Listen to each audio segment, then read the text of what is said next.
সকলোকে স্বাগতম জনাইছো আমাৰ জ্ঞান তীৰ্থ উইথ সাকসেস ইউটিউব চেনেললৈ একদম ৰেপিড এটা ভিডিঅ' যিমান পাৰো সিমান সোনকালে শেষ কৰিবলৈ চেষ্টা কৰিম যিহেতু তোমালোকে জানা আমাৰ ডিএমই নন টেকনিক্যালৰ কাৰণে তোমালোকে বহুতে প্ৰিপাৰেচনো কৰি আছা আমাৰ সৈতে জড়িতও হৈ আছা তোমালোকে আমাৰ ভিডিঅ'সমূহ চাই আছা আমাৰ মক টেষ্টসমূহ বহুতেই লৈছা গতিকে মই জানিছো তোমালোকে খুব সুন্দৰভাৱে প্ৰিপাৰেচন তোমালোকে হৈ আছে আৰু কসকে কমপ্লিট হৈছেও কিন্তু তোমালোকে এটা কথা জানা আছে যে ক্ৰিমিটৰিয়াল সমাধিস্থলৰ ওপৰত তাতে কোৱেশ্চনছ কিন্তু আহে ডিএমই এক্সাম বিলাকত এটা কোৱেশ্চনছ তাৰ ওপৰত দেখা গৈছে প্ৰতি বছৰে গতিকে এই বছৰো হেতু চান্সেছ আছে ডিএমই নন টেকনিক্যালৰ এক্সামটো হেতু চান্সেছ আছে যে ক্ৰিমিটৰিয়ালৰ ওপৰত সমাধিস্থলৰ ওপৰত ফেমাছ পাৰ্সনেলিটিৰ কোৱেশ্চনছ আপোনালোকৰ তাতে আহিব পাৰে গতিকে মই তাৰ ওপৰতে ভিত্তি কৰি এটা সৰু ভিডিঅ' যা তাতে মই কেইটামান সমাধিস্থল মই তাতে অন্তৰ্ভুক্ত কৰিছো ফেমাছ ব্যক্তিত্বৰ যিকেইটা আহিব পাৰে বা আগতে আহি আছে গতিকে ভিডিঅ'টো চক ইম্পৰ্টেন্ট হ'বলৈ গৈ আছে ঠিক আছে ভিডিঅ'টো স্কিপ নকৰিব যথেষ্ট আপোনালোকৰ কাৰণে ইম্পৰ্টেন্ট হ'বলৈ গৈ আছে কোৱেশ্চন নম্বৰ 1 টো তোমালোকে মন কৰা ৰাজঘাটটো কিহৰ লগত জড়িত Rajghat is the ক্ৰিমেশ্যন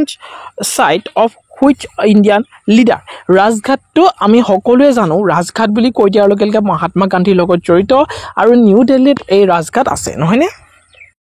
next question number 2 টো তোমালোকে মন কৰিবা কোৱেশ্চন নম্বৰ 2 টোত আমি গুই যাম শান্তিবন বুলি ক'লে তোমালোকে জানানে শান্তিবন কিহৰ লগত জড়িত অপচন 4টা আছে ইন্দিৰা গান্ধী লাল বাহাদুৰ শাস্ত্ৰী অপচন সি আছে জৱাহৰলাল নেহেৰু অপচন ডি আছে অটল বিহাৰী বাজপেয়ী ইয়াৰ শুদ্ধ উত্তৰটো শান্তিবন বুলি কৈ দিয়াৰ লগে লগে আমি জৱাহৰলাল নেহেৰুৰ কথা কম নেহেৰু খুৰা তেওঁ হৈছে শান্তিবন তেওঁ সমাধিস্থল next where is the cremation of Indira Gandhi known as Shaktisthal তাৰমানে আমি গম পালো যে Shaktisthal is the cremation of the আমাৰ ইন্দিৰা গান্ধী হৈছে তেওঁৰ সমাধিস্থল হৈছে Shaktisthal গতিকে সেই Shaktisthal ক'ত আছে তোমালোকে জানানে Shaktisthal আছে নিউ দিল্লীতে আছে গতিকে Delhi is the correct answer হ'ব নেক্সট কোৱেশ্চন নম্বৰ 4 টো তোমালোকে মন কৰা ইণ্ডিয়ান লিডাৰ ফেমাৰ বিজেটো বিজয় ঘাট হয় বিজয় ঘাট কাৰ লগত জড়িত এটো হৈছে লাল বাহাদুৰ শাস্ত্ৰী সমাধিস্থল বিজয় ঘাট ঠিক আছে নেক্সট 5 নম্বৰ কোৱেশ্চনটো তোমালোকে মন কৰা বীৰভূমি এটা সমাধিস্থল হয় যেটো নেকি ফৰ্মাৰ ইণ্ডিয়ান প্ৰাইম মিনিষ্টাৰ হয় তাৰ মানে আমি গম পালো ৰাজীৱ গান্ধীৰ হৈছে বীৰভূমি ঠিক আছে নেক্সট ডক্টৰ বি আৰ আম্বেদকাৰৰ যেটো সমাধিস্থল হয় হেতু হৈছে সত্যভূমি বুলি ডক্টৰ বি আৰ আম্বেদকাৰৰ সমাধিস্থলক কোৱা হয় আৰু এই সমাধিস্থল মুম্বাইত আছে ঠিক আছে নেক্সট অটল বিহাৰী বাজপেয়ী যেটো সমাধিস্থল হয় হেতুৰ নাম হৈছে সদাইভ অটল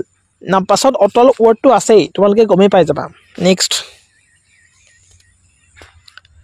which of the following memorials is not located in Delhi কোনটো নাই আমি পঢ়ি আহিলো সত্যভূমিটো মুম্বাইত আছে বাকি ৰাজঘাট বিজয়ঘাট শক্তিস্থল সকলোখিনি দিল্লীতে আছে বিজয়ঘাটটো কাৰ লগত মই কৈছিলো লাল বাহাদুৰ শাস্ত্ৰী 9 নম্বৰ কোৱেশ্চনটো মন কৰা স্মৃতিস্থলটো কোন গৰাকী পাৰ্সনেলিটিৰ হয় এটো অকমান মই নিজে কোন কনফিউজনছ এটা ক্ৰিয়েট হৈ গৈছে মোৰ মাজতে গতিকে তোমালোকে যিমান পৰা কমেন্ট কৰিবাচোন Lal Bahadur Shastri Atal Bihari Vajpayee and Indira Gandhi K R Narayan বহুতে কে আৰ নাৰায়ণ বুলি ক'ব বিচাৰে যে Smriti Sthal is the samadhi sthal of the K R Narayan তেনেকে ধৰণে বহুতে কয় কিন্তু ৰাষ্ট্ৰীয় স্মৃতিস্থল বুলি ক'লেও কিন্তু অটল বিহাৰী বাজপেয়ীৰ স্মৃতিস্থলকো বুজায় যদিও তেওঁ সদায় ফিটাল অটলো হয় কিন্তু ৰাষ্ট্ৰীয় স্মৃতিস্থল বুলি জানে গতিকে অকমান মোৰ এই বিষয়টোৰ ওপৰত অকমান ষ্টাডি কৰিবলগীয়া আছে গতিকে মই এটো তোমালোকক শিওৰকে কৈ দিব বিচৰা নাই তোমালোকে যদি জানা কমেন্ট কৰিবা ঠিক আছে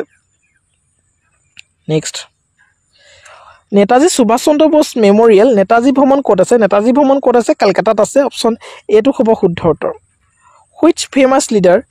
যেটো অভয়ঘাটটো কাৰ লগত জড়িত চৰ্দাৰ বল্লভভাই পেটেলৰ অভয়ঘাট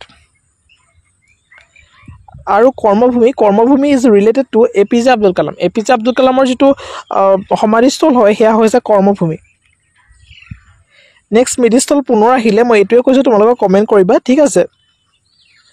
মেবি কে আৰ নাৰায়ণে শুদ্ধ উত্তৰ হ'ব next 14 number কোৱেশ্চনছ doctor Rajendra Prasad India's first president তেওঁৰ সমাধিস্থলটো হৈছে মহাপ্ৰয়াণ ঘাট ডক্টৰ ৰাজেন্দ্ৰ প্ৰসাদৰ তেওঁ প্ৰথম গৰাকী প্ৰেসিডেন্ট নহয় জানো পুণ্যভূমি is related to Dindayal Upadhyay. Next, what is the name of the memorial for former Prime Minister P.V. Narasimha Rao? P.V. Narasimha Rao হৈছে কি হয় Rashtriya Ghat next 17 number question prime minister Charan সিঙৰ আছিলে কিষাণ ঘাট অপশ্যন এটো হ'ব শুদ্ধ উত্তৰ নেক্সট 18 নম্বৰ কুৱেশ্যনটো মন কৰা জননায়ক স্থল কোন কাৰ লগত জড়িত হেতু হৈছে চন্দ্ৰশেখৰ চি শেখৰ বুলিও কেতিয়াবা আহে গতিকে হেতু হ'ব শুদ্ধ উত্তৰ অপশ্যন চি টো হ'ব শুদ্ধ উত্তৰ গতিকে ভিডিওটো সৰু এটা ভিডিও আছিল যিমান পাৰি সোনকালে তোমালোকৰ সৈতে শ্বেয়াৰ কৰিবলৈ চেষ্টা কৰিছো আশা কৰো তোমালোকৰ কাৰণে ভিডিওবিলাক হেল্পফুল হৈছে যদি নিশ্চয়ভাৱে হেল্পফুল হৈছে তেতিয়ালে তোমালোকে ভিডিওটো যিমান পাৰে সিমান লাইক কৰিবা ভিডিওটো যিমান পাৰে সিমান তোমালোকৰ ফ্যামিলি ফ্ৰেণ্ডছ আৰু বন্ধু বান্ধৱীৰ সৈতে শ্বেয়াৰ কৰিবলৈ নাপাহৰিবা আৰু সাবস্ক্ৰাইব কৰি চেনেলটো বেলকন টিপি অল প্ৰেছ কৰিবা তেতিয়াহে আমাৰ আহিব হলগিয়া ভিডিওসমূহৰ সৈতে তোমালোক নটিফাই হৈ থাকিব পাৰিবা আৰু ভিডিওটো কেনেকুৱা পালা কমেন্ট কৰিবা ঠিক আছে thank you so much see you in the next video